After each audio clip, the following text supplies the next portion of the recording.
Okey. Dah on ni? Assalamualaikum warahmatullahi wabarakatuh. Salam sejahtera bagi kita semua. Hari ini saya Asya Sifarumra dengan NIM 230-609-1035 akan menjelaskan tentang kode etik bidan yang merupakan pedoman utama bagi bidan dalam menjalankan tugasnya secara profesional. Kode etik ini tidak hanya mengatur hubungan bidan dengan klien, tetapi juga dengan rekan sejawat, profesi lainnya, dan masyarakat. Mari kita pelajari bersama di video selanjutnya. Kode etik bidan adalah seperangkat aturan atau pedoman yang harus dipatuhi oleh seorang bidan dalam menjalankan tugas profesinya. Kode etik ini bertujuan untuk memastikan bahwa setiap ibu hamil dan bayi yang baru lahir mendapatkan pelayanan kesehatan yang terbaik dan aman. Secara garis besar, kode etik terbagi menjadi beberapa aspek. Pertama, hubungan bidan dengan klien. Sebagai bidan, kita harus memberikan pelayanan yang ramah, profesional, dan tanpa diskriminasi. Contohnya, menjaga kerahasiaan pasien adalah kewajiban bidan. Misalnya, data medis seorang pasien tidak boleh disebarluaskan tanpa izin bahkan kepada keluarga pasien sekalipun. Kemudian, hubungan bidan dengan profesi lainnya. Dalam bekerja, bidan sering berkolaborasi dengan dokter, perawat, atau tenaga kesehatan lainnya. Kode etik mengharuskan bidan untuk saling menghormati, bekerja sama, dan tidak saling menjatuhkan. Contohnya, jika seorang dokter meminta data rujukan pasien, bidan harus memberikan laporan yang jelas dan akurat untuk mendukung penanganan pasien. Sebagai bidan, kita juga berperan aktif di masyarakat.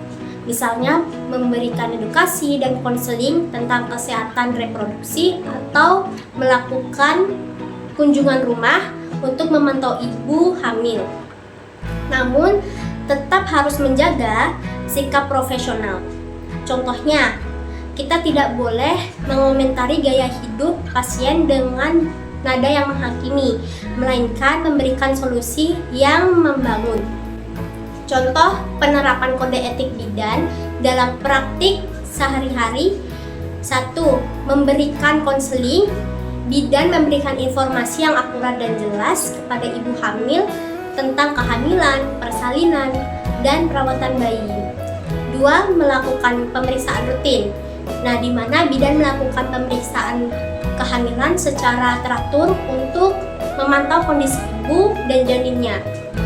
Kemudian ketiga, menjaga kebersihan, yaitu bidan menjaga kebersihan alat dan lingkungan tempat praktiknya untuk mencegah infeksi. Kemudian ada 4, menjaga kerahasiaan pasien. Seperti yang saya bilang tadi, tidak boleh membicarakan kondisi pasien dengan orang lain tanpa izin pasien tersebut. Mengapa kode etik ini penting bagi bidan? Karena kode etik bidan sangat penting menjamin kualitas pelayanan. Kode etik memastikan bahwa setiap ibu hamil dan bayi mendapatkan pelayanan yang berkualitas dan aman, serta melindungi pasien, di mana kode etik melindungi pasien ini dari tindakan yang tidak profesional atau merugikan seperti malpraktik contohnya. Kemudian ada meningkatkan kepercayaan masyarakat, di mana kode etik membantu membangun kepercayaan masyarakat terhadap profesi bidan. Untuk contoh tindakan kode etik bidan dapat kita saksikan di video selanjutnya. Baik, ibu, dengan ibu siapa? Baik, alamatnya di desa mana, nggih? Baik ibu, jadi keluhannya apa? Oh ya, baik ibu, keluhannya di sini sering pusing, lemas ya ibu ya. Saya akan catat keluhannya ini dan juga data pribadi ibu. Selanjutnya akan melakukan pemeriksaan. Ibu jangan khawatir, informasi ini hanya untuk kebutuhan medis dan tidak akan saya bagikan kepada siapapun ya. Dalam kode etik bidan, menjaga kerahasiaan pasien adalah kewajiban utama. Tidak peduli sebesar apapun tekanan dari luar, informasi pasien harus selalu aman.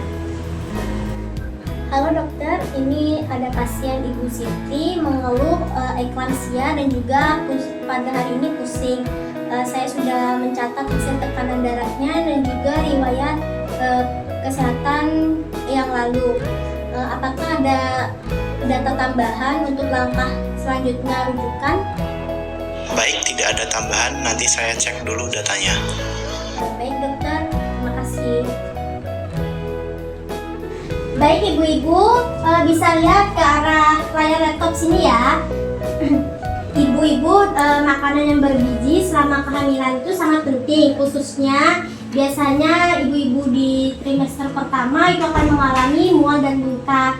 Nah, mual muntah ini ibu bisa atasi makan sering dengan porsi kecil ya ibu ya. Biasanya makannya mungkin 3 kali sehari, bisa dikurangi, bisa ditambah 4 kali sehari, tapi dengan porsi setengah piring yang biasanya 1 piring bisa dikurangi jadi setengah piring. Kemudian biasanya ibu-ibu trimester kedua atau ketiga itu mengalami anemia. Ada juga yang mengalami hipertensi, tapi jika ibunya mengalami anemia atau kurang darah, bisa mengonsumsi sayuran hijau seperti bayam, kangkung, dan juga brokoli. Dari ibu-ibu, apakah ada yang ingin ditanyakan? Demikianlah video tentang kode etik bidan. Semoga video ini dapat terrealisasikan di lapangan praktik kebidanan, karena kode etik ini adalah landasan pedoman kita sebagai bidan untuk memberikan pelayanan yang berkualitas serta profesional, amanah, dan berintegritas. Terima kasih sudah menyaksikan video saya.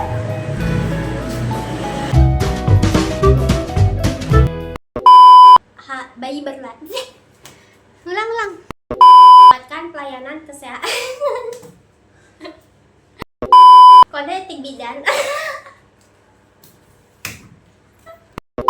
Seperangkat aturan atau